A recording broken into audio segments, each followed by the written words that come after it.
Hello, everybody, and welcome to another in our series of conscious conversations. My name is Colin Adam, and I'm going to be introducing you to the concept of the five lens system that we built over a period of time.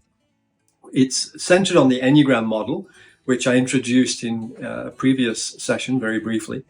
The Enneagram itself, as you know, is a powerful descriptor of human behavior and what I like to call the human operating system.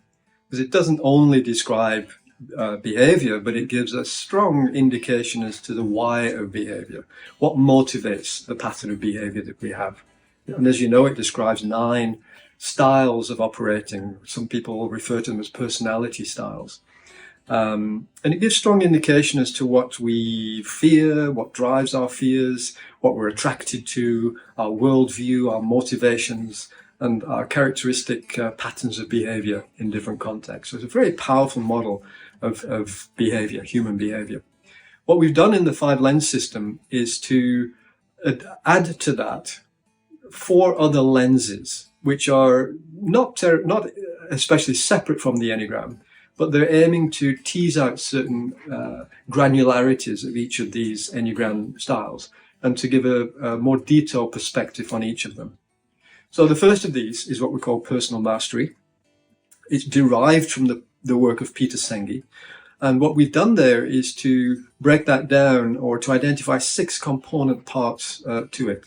And what we're trying to do here, personal mastery is really about how effective we are in our lives, how we're showing up, how self-aware we are, how intentional we are in terms of moving through our lives and how we navigate through our lives in different contexts. But the level of effectiveness really comes to play there. It's also to do with our ability to learn from our own experiences, because the way we constantly improve, which is at the heart of personal mastery, is through reflecting on our experiences and being intentional about how we adjust our behavior to hopefully get improved results going forward, improved outcomes. So the heart of personal mastery is this intentional learning, particularly through our own experiences. And there are 6 sub-factors to personal mastery. The second lens that we've incorporated here is what we refer to as emotional resilience, which has a relationship to stress. So resilience obviously is required if we're facing challenges and difficulties in life. And difficulties and challenges tend to impose some stress on us. Our internal experience often is one of stress at some level of intensity or another. So it's important to work at building our levels of resilience over time. And actually these first two lenses, personal mastery and emotional resilience, are combined into a concept that is very associated with the Enneagram called levels of integration. So by looking at our level of personal mastery across 6 sub-factors and emotional resilience, and there are 3 sub-factors to that, we can get a good indication of how well we are functioning within our primary Enneagram style, pattern of behavior. So that's quite critical in terms of determining how we show up in the world, irrespective of our primary Enneagram pattern. Another lens that we look at is called social drives, and this has links to what motivates us, what drives a part of our behavior. It has associations with a couple of underpinning models and theories, one of which is Maslow's hierarchy of needs. Another one would be Richard Barrett's work on levels of consciousness. Barrett actually built his model on Maslow's original work and gives him credit for that. So what we're looking at here is what sort of focuses my attention? What draws my attention at any point in time? What seems to be important to me? Because there is a principle in human behavior that says energy follows attention. So what I'm paying attention to, I'm going to be looking at, I'm going to be acting on, I'm going to be communicating about, and I'm going to be working with. If I'm not paying attention to a certain aspect, then clearly my energy is not going in that direction. So it's quite helpful to understand that. And it can often give some strong clues into our current challenges and what we're faced with And these can be personal development opportunities in coaching or other development modalities that we might engage with. This particular model, by the way, the social drives, links very strongly to another common association with the Enneagram, which are called the Enneagram subtypes. And there are 3 of those. And 3 of the social drives directly relate to that.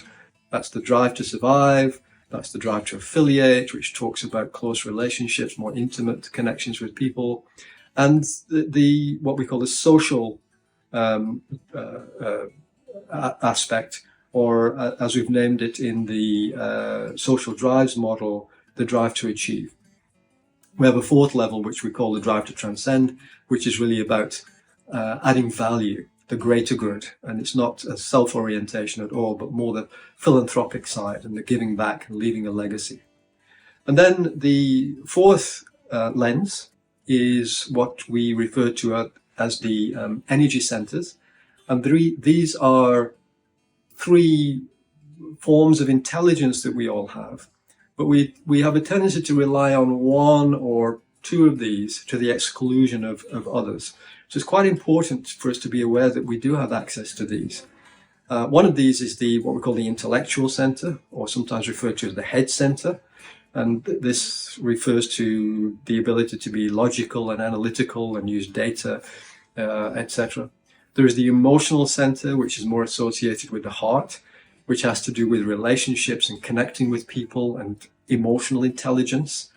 And the 3rd one tends to be what we've referred to as the instinctual center, which is more the gut, the body intelligence that we tend to have.